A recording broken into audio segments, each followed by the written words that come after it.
Now we're going to continue on with our inspection of the coupling system and the trailer. Now the overview reads like this. Now I would like you to inspect all the components involved in the coupling of the truck and trailer. You must also inspect all the components on the driver's side of the trailer and one rear axle of the trailer. If there are any items that are unique to the other side of the vehicle, inspect those items. Okay, so we're going to start with the coupling. When I look at the hoses and everything that connects the truck to the trailer, there's 9 points of inspection. We're going to start here at the tractor. I'm looking at both air hoses that fasten into this bracket. They're tight, they're secure, and there's no signs of any air leaks. I'm also looking at the electrical cord where it plugs in. Now on this vehicle, the cover for the connector is broke off, so the little tab that holds the connector in place is not there, so they're using bungee cord. So I'm not going to remove that. I'm going to leave that just the way it is.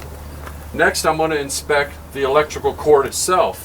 I'm checking for any exposed wires. Want to make sure that the insulation is not worn excessively. Here there is a rub spot right here, but no wires are exposed.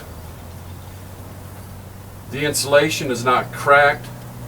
Next, I'm going to look at the air hoses, making sure that there's no leaks in the air hoses and there's no evidence that they've been pinched by indicating a little white bend mark in the hose itself. Continuing on, I'm going to check the glad hand. I'm going to look at the grommet to make sure that it's in place and that there's no cracks or damage from the center to the outside, which would cause air to leak. I'm also looking at the little tab, making sure both screws are in place and the tab is nice and tight here and the tab is nice and tight there, so that the glad hand stays securely fastened to the trailer. Now I'm looking at the connector, the electrical plug for the trailer.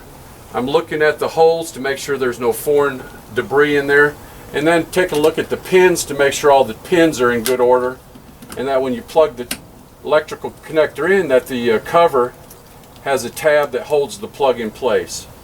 And then I would inspect this glad hand the same as I did this glad hand. Now we're going to continue on with the coupling. From here I'm going to look at the apron of the trailer, looking to make sure that it's not bent, cracked, or damaged. No unauthorized welds. From there I'm going to look at the skid plate. When I look at the skid plate, I'm checking for any cracks, broken parts or pieces, anything that's bent. Also checking to make sure it's properly greased and that there's no gap between the apron and the skid plate surface. I'm also checking to make sure that the oscillating bolts or pins are in place, keepers and cotter keys are in place. I'm checking to make sure that the release arm is in the locked position. I'm also checking to make sure that the sliding fifth wheel pins are also in the locked position. From here I'm looking at the pedestal, the assembly that sits all of the coupling on top of the frame. That assembly is not cracked, broken, or bent. It's not been welded on. All the connecting hardware is in place. There's no vacant holes where bolts could be missing.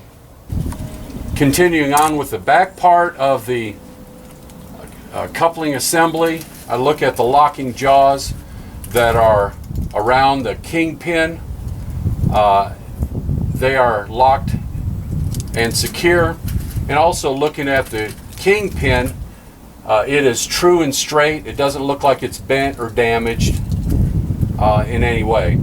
Now on the sliding mechanism on the back of the platform, it does look like there's a piece of metal that is cracked, something that needs to be investigated.